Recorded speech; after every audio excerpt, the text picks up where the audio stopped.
याच पुणे शहरातील विश्व निरंजन नेत्रालयात उपचार घेतलेल्या यशस्वी नेत्र रुग्णांच्या या काही निवडक प्रतिक्रिया। माझ्या मुलाचं नाव सत्यम गोपाल वाघगावकर। तो लहानपणापासूनच खूप वीक असल्यामुळे आणि त्याचा तिरळेपणा असल्यामुळे म्हणजे नाही का वारंवार आजारी पडणं वगैरे, त्यामुळे डोळ्यांचा पण त्याला खूप त्रास होत होता, विकनेस पण येत होता डोळ्यांना। पण जशी मी आयुर्वेदिक ट्रीटमेंट चालू केली सरांकडे, तेव्हापासून खूप त्याच्यात बदल जाणवायला लागले। जवळजवळ 1 वर्ष झालं असेल मी सरांची ट्रीटमेंट घेते, तर तेव्हापासून म्हणजे त्याचा आजारी पडणं वगैरे पण खूप कमी झाले।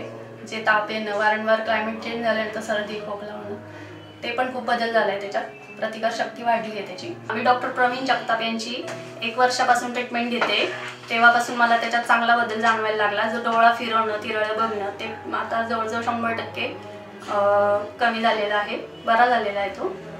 तरी विश्व निरंजनमध्ये आल्यामुळं तेवढा मला फायदा झाला आहे चांगला। मुक्ताबाई काळभोर, राहणं गोलटेकडी। 3 वर्षापूर्वी ऑपरेशन झालं होतं, तर 2.5 वर्ष दिसलं। 2.5 वर्षानंतर डोळा लाल झाला। लाल झाल्यानंतर दिसलं नाही मला काहीच।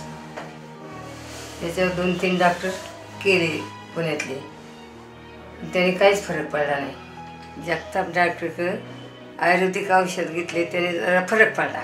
माझं नाव नीला अमोल पायगुडे, मी सहकार नगरला राहते।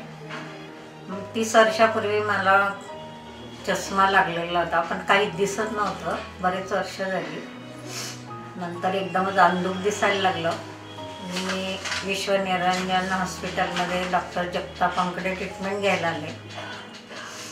तिथे माझ्या ऑपरेशन करायला सांगितलं, ऑपरेशन केलं मी दोन्ही डोळ्यांचं, मोतीबिंदूचं।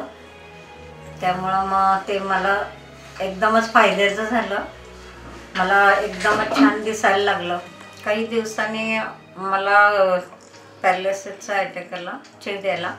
त्यामुळं माझं नाक, तोंड वाकडं झालं होतं, डोळा उघडा राहायचा, तो बंद होत नव्हता। पण आयुर्वेदिक ट्रीटमेंट मला जगताप डॉक्टरांनी दिली, त्यामुळं माझा चेहरा बराचसा 2 महिन्याच्या आतच जवळजवळ बरा झाला। एकदम जागेवर आला, नाक जागेवर आलं, तोंड जागेवर आलं, मला बोलता व्यवस्थित यायला लागलं। डोळा माझा असा उघडझाप करायला लागला, नाही तर डोळ्यात पाणी यायचं, डोळा लाल झाला होता, डोळा सुजत होता, पण सगळं व्यवस्थित झालंय।